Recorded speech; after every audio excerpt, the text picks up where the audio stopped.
Hello everyone, I am Anita and welcome you again in the sixth part of prepositions. तो dear students, सबसे पहले आज मैं आपसे पूछना चाहूँगी कि आपको वीडियोस कैसी लग रही हैं, क्योंकि आपके कमेंट्स ही मुझे मोटिवेट करते हैं। तो चलिए हम सिक्स पार्ट स्टार्ट करते हैं। तो इससे पहले हम 31 prepositions को सॉल्व कर चुके हैं। आज हम सीखेंगे नेक्स्ट। तो चलिए, आज का जो हमारा नेक्स्ट वर्ड रहेगा वो है बिनेथ। बिनेथ का मतलब क्या होता है डियर स्टूडेंट्स? के नीचे छिपा हुआ या दबा हुआ। जैसे कि हम कोई चीज़ ढूंढते हैं और हमें काफ़ी देर के बाद भी वो नहीं मिलती, और जब हम थोड़ा सा ध्यान देते हैं तो वो हमें वहीं कहीं आसपास किसी चीज़ के नीचे रखी हुई या छिपी हुई मिल जाती है। तो चलिए हम इसे सेंटेंस से समझते हैं। सेंटेंस मैंने यहाँ लिया है, the letter was hidden beneath the pile of books. तो देखिए डियर स्टूडेंट्स, यहाँ पाइल का मतलब क्या है? ढेर। यानी कि आप कोई लेटर है जो ढूंढ रहे थे, वो आपको कहाँ मिलता है? बुक्स के ढेर के नीचे छिपा हुआ मिलता है। ओके, तो चलिए नेक्स्ट देखते हैं, बियॉन्ड।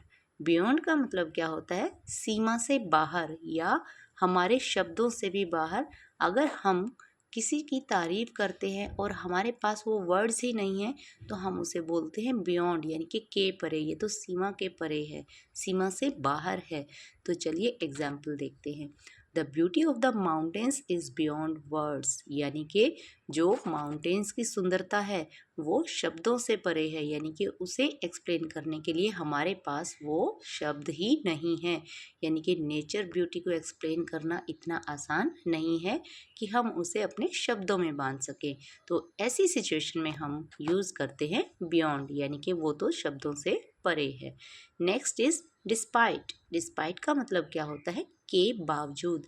यानी कि जैसे कई बार क्या होता है कि आपने मुझे इतना डांटा लेकिन फिर भी आप मुझे उतने ही अच्छे लगते हो।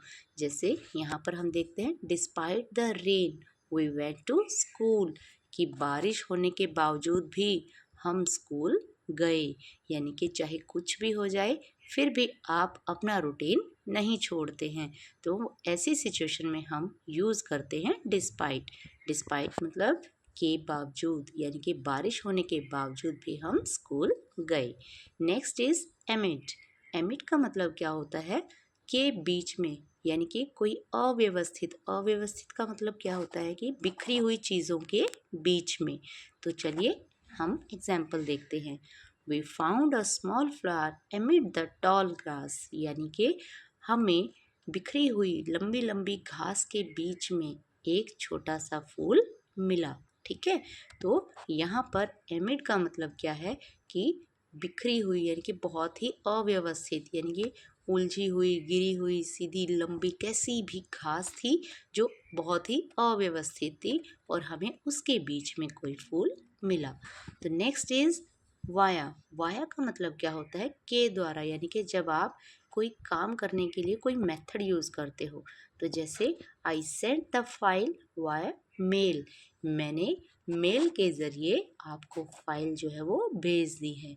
I am repeating again, via means जब आप कोई काम करने के लिए कोई सोर्स यूज़ करते हैं। तो यहाँ एग्जाम्पल है, I sent the file via mail. मैंने मेल के ज़रिए फाइल सेंड कर दी है। ओके, तो एक बार फिर से बता दूं कि हमारी फर्स्ट प्रेपोजिशन आज की है बिनेथ। बिनेथ का मतलब होता है किसी चीज़ के नीचे छिपा हुआ।